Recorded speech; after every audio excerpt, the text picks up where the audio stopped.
J'ai été traité pour un cancer et j'ai fini mes traitements lourds. Je souhaite reprendre le travail, mais je ne sais pas comment faire.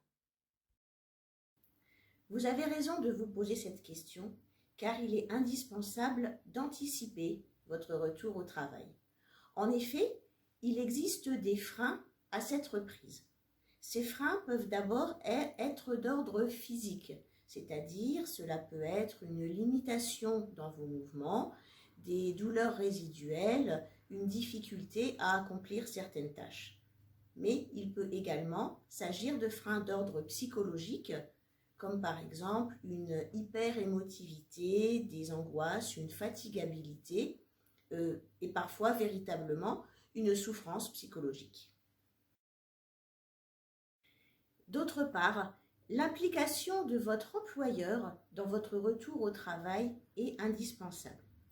En effet, vous avez eu un arrêt de travail long qui a pu durer plusieurs années. Pendant cet intervalle, votre poste de travail a pu évoluer. Et donc, au retour, vous aurez peut-être l'impression de ne plus vraiment comprendre la manière dont il fonctionne. Mais vos collègues de travail doivent également avoir été préparés à votre retour, car parfois ils auront l'impression de ne pas pouvoir communiquer avec vous de la manière la plus appropriée. Et parfois, véritablement, vous pourrez avoir l'impression de ne plus être à votre place. Comment anticiper la reprise du travail? Pour anticiper la reprise du travail, vous pouvez demander, pendant votre arrêt de travail, une visite de pré-reprise avec le médecin du travail.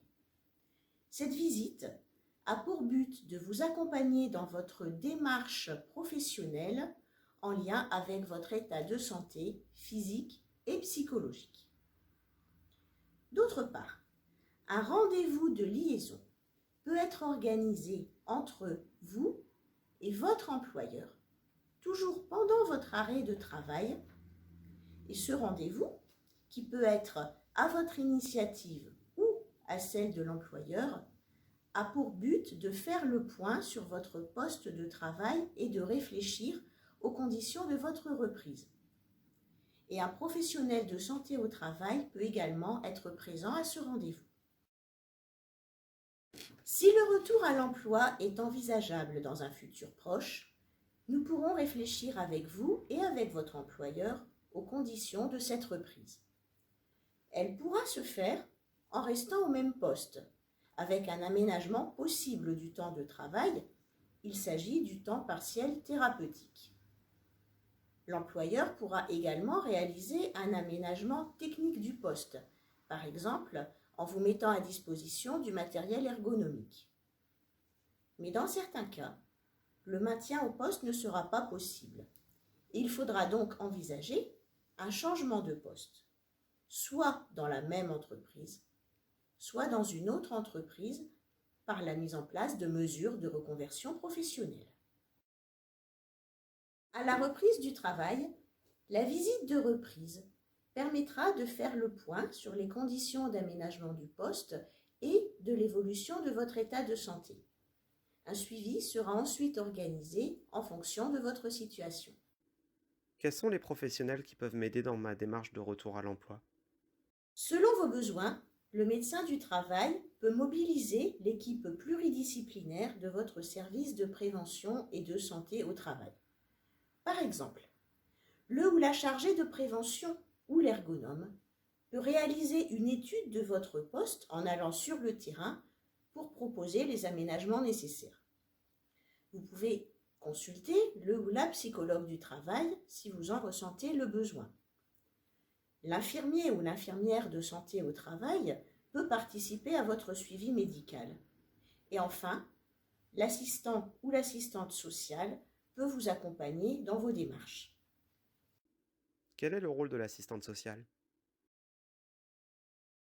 Systématiquement, je ferai le lien avec le médecin du travail pour définir un plan d'action de retour à l'emploi adapté aux salariés, mais aussi en fonction des besoins de l'entreprise. Le début de mon accompagnement va passer par l'acceptation de leur situation par rapport à la pathologie, avec échange d'informations sur leurs droits, tels que par exemple le dossier MDPH, Maison départementale des personnes handicapées, ou une demande de pension d'invalidité en fonction de la gravité et du degré de séquelles. Lors d'un second entretien, je vais amener le salarié à se rapprocher du monde du travail en échangeant sur ses envies, sur son poste de travail, sur ses craintes, sur ses besoins par rapport à la maladie, et donc la possibilité de trouver des solutions en maintien en emploi, mais aussi des solutions en maintien vers l'emploi, facilitant la reconversion professionnelle avec l'aide de différents partenaires tels que Transition professionnelle, Inclus Pro Action, Inclus Pro Impulsion ou Cap Emploi et bien d'autres encore. Je souhaite souligner l'importance de respecter leur rythme, leurs envies, leurs souhaits par rapport à la pathologie et à leur devenir professionnel, car chaque personne aura un fonctionnement différent face à la maladie. La clé de la réussite sera de rendre acteur le salarié de son devenir professionnel. Pour conclure, Réussir son retour au travail après une longue maladie est parfaitement possible. Pour cela, plusieurs éléments sont nécessaires. Il y a bien sûr l'anticipation du retour au travail, mais également le suivi après la reprise par le service de santé au travail. Et bien entendu, le dialogue avec l'employeur est nécessaire tout au long de la démarche.